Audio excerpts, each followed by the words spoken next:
my audition required a hook, some rope, and a fridge. And the idea was I was going to suspend the fridge from a rope that would be lit on fire.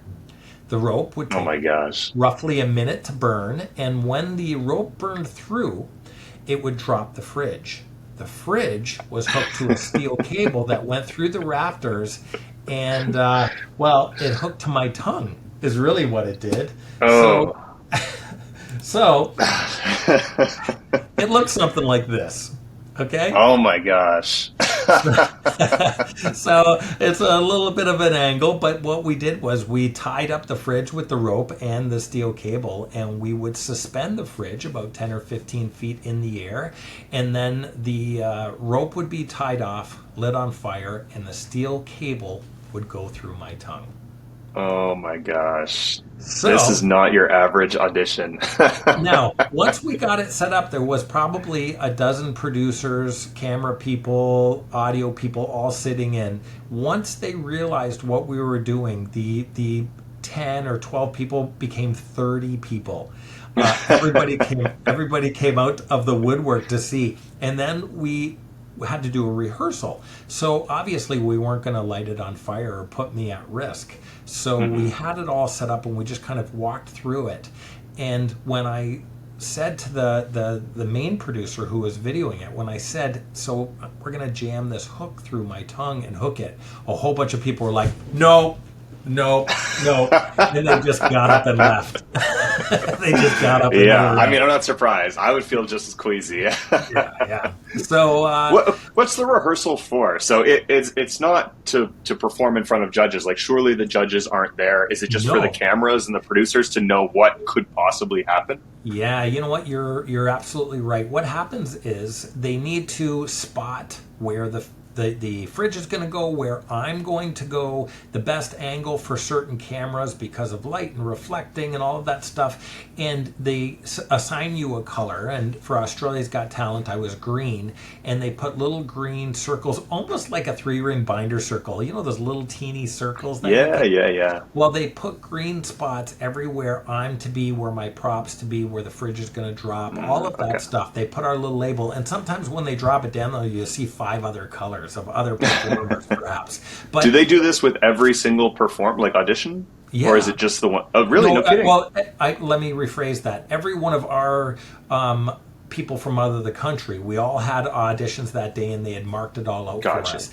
And it makes the transition work very, very good because when I'm not doing my audition, the next guy, the Dan the Sword Right. Swallower or the unicycle guy's next, right? So they have to make the time in between the auditions very, very quick because when the live audience and the judges are there, they don't want anybody to wait, right? So Okay. we had all of this set up, and then they raise the fridge up into the sky where you can't see it, and they pull the ropes and get everything ready to where it needs to be, and they say, okay, we're good to go tonight, and that's it. You leave that spot and go sit into the room, I call it. And Okay. yeah, you grab your people, you find your spot, and this is the room. This is the room, Right. right? So we've all seen this room where there's a bunch of chairs and people in the background and all of that stuff, and I call it the long wait. I didn't in the beginning. In the beginning, I sat with bated breath. My very first Right. Got Right. Talents, I'm like, yay, this is awesome. After a number of them, you realize you're just there for the day. So after Oh my man. audition was set up, I was probably done by 10:30, quarter to 11 in the morning, and I went Okay. on about 8:30 at night. So Oh my gosh. I spent that entire time in this room.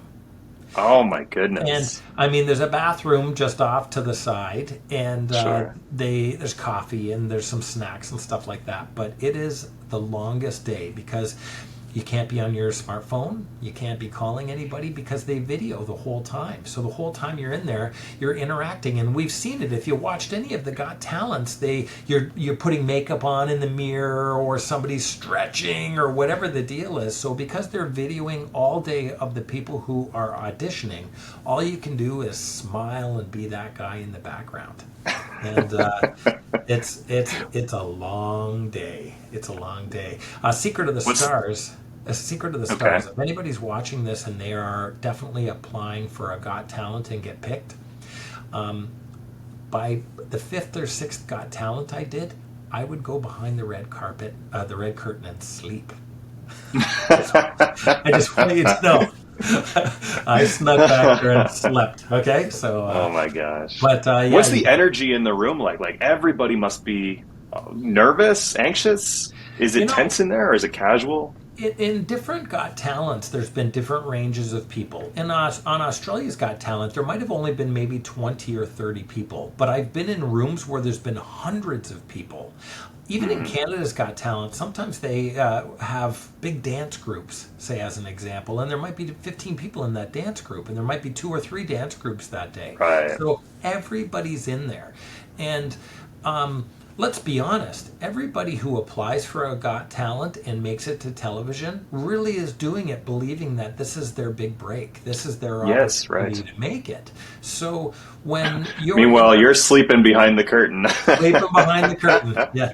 So the people who are there and are that excited, it's actually beautiful to see. I gotta say, like when you see the young children and they know they're going to be on television, or you see somebody who's pick it, a violinist, it doesn't matter who it is, who's been performing their whole life. This is an amazing opportunity for them. It's an opportunity for them to showcase their talent and be seen, especially by their country or the people who they love. So everybody has a good positive energy about them, and everybody's got a little bit of anxiety because they're taking a look around the room and seeing who their competition is.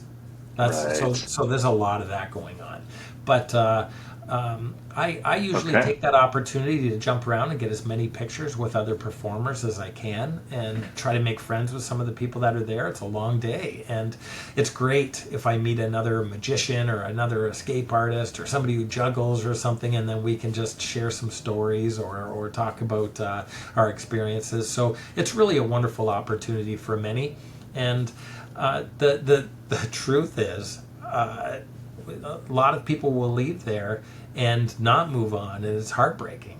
That part sucks. At the end of the day, when you recognize you were talking to one of the colleagues who you had high hopes that they would do well, and you find out that they got buzzed or booed off, and you talk to them afterwards, it's heartbreaking. So all of these Got Oh, Talents. so they leave in the same room. They come back out and you Oh watch no. the. Oh no. Oh no, When you never see them again. No, when you get on stage, if you get a golden buzzer or you move forward, you come back and they get some more Okay. footage. If you get buzzed off or aren't moving forward, you go out the mystery door that takes you outside. Oh, I see. Yeah, there's always a mystery door, right? So they're You're like, chopped liver by that point. come this way. And the Oh door no. opens and you feel that fresh air and you are Oh outside. no. But when you've spent a day with one of those people and you're chatting on your telephone, you're like, make sure you message me once it's done how it's gone. And Yeah, of course. they have television monitors set up there so that you can watch the people. So there's usually 2 or 3 TVs in a corner so that you could see your friend go up and do it. And when they get buzzed and they don't come back, you're like, yeesh. And it's got to be heartbreaking for everybody who's experienced that. Like it's you're hoping it's going to advance your career. You're hoping it's going to do something. As you're sitting in that room and everybody's talking about their audition and you're watching and the numbers go by, they call you and it's your turn and they take you out, and it is just that. It's showtime. It's And showtime. you walk out on stage and the judges are there and it's your opportunity to do it. And I gotta say that the character that I play is so nervous until I walk out. My nerves in the back, the anxiety, I'm tapping my feet, I'm stressed out, I'm wringing my hands. But for some reason, when that curtain opens and it's showtime, I just walk out and I'm good. Usually, I can't remember what I'm supposed to say, but at that time, it comes out perfectly. I don't know why. And when I walked out on stage and smiled and waved to everybody and said, hi, this is what we're going to do, it was just that. And I called up the lady judge to help me and made her hold the hook. And she was unaware, but as she reached the hook forward and it pushed through my tongue, I thought she was going to lose her mind. And maybe she Oh my was just a gosh. little teeny bit. But we hooked up the hook. We hooked the hook to my tongue, and it was indeed showtime. And we performed it in the best way that we possibly could, and it literally took down the house. Standing ovation. All four judges Nice. were beside themselves, and they said, Nice. absolutely yes. They had never seen anything like it before, and I'm sure they'll never see anything like it again. So, after a few weeks in Australia, my turn behind the curtain wrapped up, and I was super proud to be on the show. It was a fantastic experience.